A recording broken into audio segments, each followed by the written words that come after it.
Welcome to the show. You may have already seen Jonesy's predictions, but this time it's my turn. Play the thing.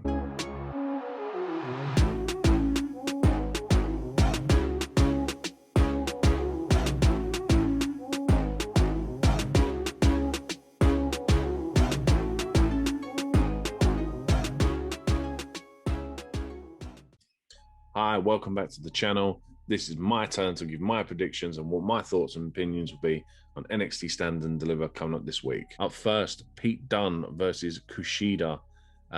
This match has got match of the year written all over it. This is going to be fantastic. I have no doubts that this will possibly steal the show. There's only one other match, but I'll get into that as I come to it. This match has got 5 stars written all over it, but I'm going to go with Pete Dunne on this one. I think going forward with title opportunities and storyline-wise, I think it makes more sense.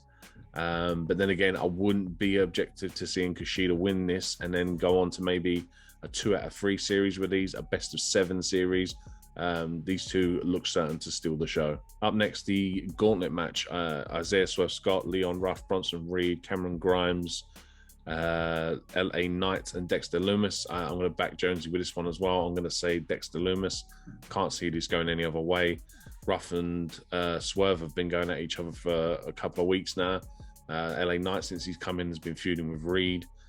Grimes is too much of a heel, I feel, to be going up against Gargano on the following night.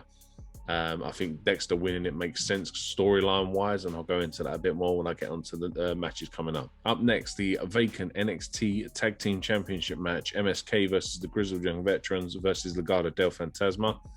Jonesy the other day said that he can see MSK carrying on their win streak and picking these up. I'm actually going to go opposite, and I'm going to say Grizzled Young Veterans. I think this is going to make up for the loss in the Dusty Rhodes Cup.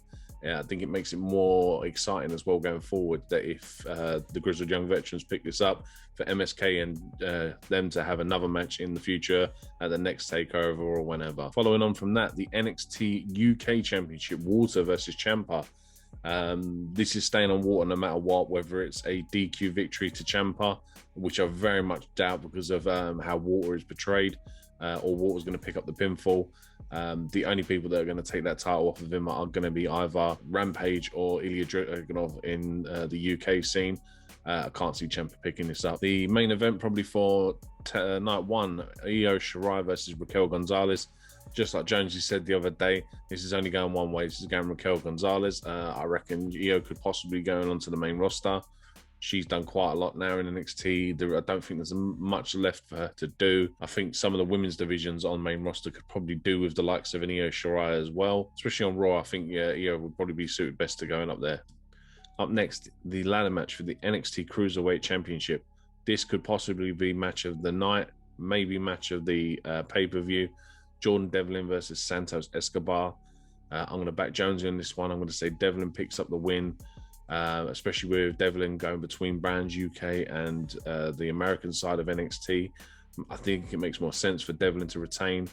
Santos Escobar has done a lot now. I feel that he would be best suited moving on to maybe the North American title scene or even the main event scene as an up-and-coming top heel. Then on to the NXT Women's Tag Team match, Shotzi Blackheart and Ember Moon against Indy Hartwell and Candice LeRae. Same as Jonesy again. Can't see Shotzi and Ember losing this in their first title defense. They've only just picked this up. I'm going to say a retain on that one. The NXT North American Championship, Johnny Gargano versus the winner of the gauntlet match, who I predict will be Dexter Lumis. This again makes sense story-wise. I think though Dexter's going to pick this up this time. Johnny's had it for a while. He's had a lot of title defenses with it. It makes more sense, I think, story-wise as well going forward with Dexter Lumis. I can see Austin Theory and Indy Hartwell playing into this as well, especially with how Austin Theory has been booked, like saying that Dexter's his friend and all this kind of stuff. And then you've got Indy Hartwell, who backstage has been doing her little segments, saying that she thinks Dexter's cute. I think these two might have a part to play in this match as well. And especially with the previous match going off of the NXT Women's Tag Team match. Then on to the main event, Karrion Kross versus Finn Balor for the NXT Championship. Probably the hardest match to decide going into it. Karrion Kross does deserve to win this, with the fact that when he did win it, he got injured and had to then relinquish the title. but I feel that he's going to move on to main roster as well. I think that Finn Balor will retain here. I think it makes sense believability-wise as well with opponents coming up. You're going to be hard done to find someone who can legitimately beat Karrion Kross. With Finn Balor, I feel that the weight class and stuff like that will make it more believable. So, for instance, if you had a Kyle O'Reilly come up again against Finn Balor, Kyle O'Reilly is a more believable opponent that could take the NXT Championship off of Finn Balor. If you used to have Kyle O'Reilly versus Karrion Kross, not so believable, but obviously this is WWE, so they could book it like that, but still. And there you go. That was my predictions for NXT Stand and Deliver coming up this week.